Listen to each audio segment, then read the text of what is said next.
We begin tonight with an exclusive poll result on the race for governor in Washington. It shows Democrat Bob Ferguson with a double-digit lead over his opponent, Republican Dave Reichert. The newest polling shows Democratic candidate Bob Ferguson has a large lead over Republican Dave Reichert. The poll asked 700 likely voters who they would pick if the election was today. 50% of them said Bob Ferguson, 34% said they would choose Dave Reichert, 16% say they are still undecided. The poll also asked voters who they trust more on key issues. Ferguson leads in every category. He also has the most commanding lead on the issue of reproductive rights. The Survey USA poll was commissioned by King 5, the Seattle Times, and the UW Center for an Informed Public. However, Reichert, a former sheriff, had his strongest showing on the issue of public safety. Today, KREM 2's chief journalist Amanda Rowley pressed both candidates on the issues important to Eastern Washington.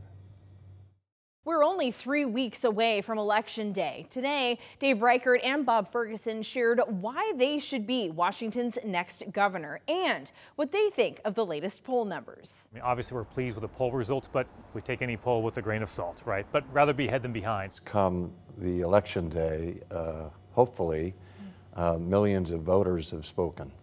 And that's really the important poll, right? Still, 16% of respondents remain undecided about the race for Washington's governor. Both candidates shared what they think is the most critical difference between them. We can bring Washingtonians together.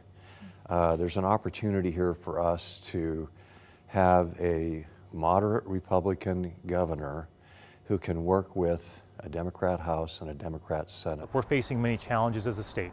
We need someone who can come into the governor's office and be a change agent to make improvements on public safety, homelessness, affordability, but at the same time defending our core freedoms. How would you plan to engage with Eastern Washington residents? You know, just like I was the sheriff for all of King County, I will be, as I was the congressman for all of the 8th District, I will be the governor for everyone in Washington State.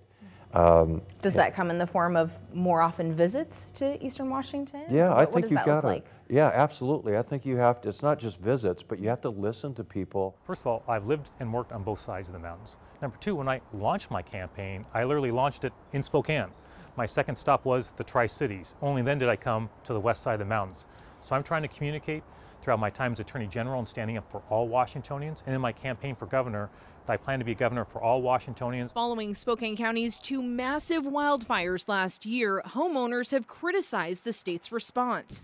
Ferguson says the state is doing better, but there's room for improvement. I think we would all agree more needs to be done, in particular with victims, folks who are harmed. There's a human toll to what happens when it comes to fires.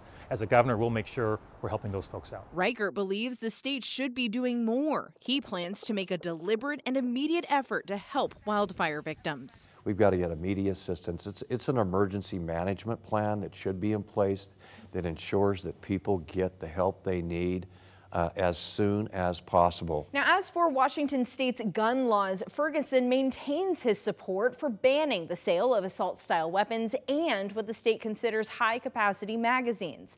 Reichert doesn't believe those laws make a difference in the amount of gun crime in the state. Amanda Rowley, KREM 2 News. And KREM 2 wants to help voters get a clear idea of each candidate's vision for Eastern Washington. In 2 weeks, KREM 2 is hosting a 5th District congressional debate. Candidates Carmela Conroy and Michael Baumgartner will be right here in the KREM 2 studio on Wednesday, October 30th. The hour-long debate starts at 7 that night on KREM 2, KSKN 22, KREM 2 Plus, and KREM.com.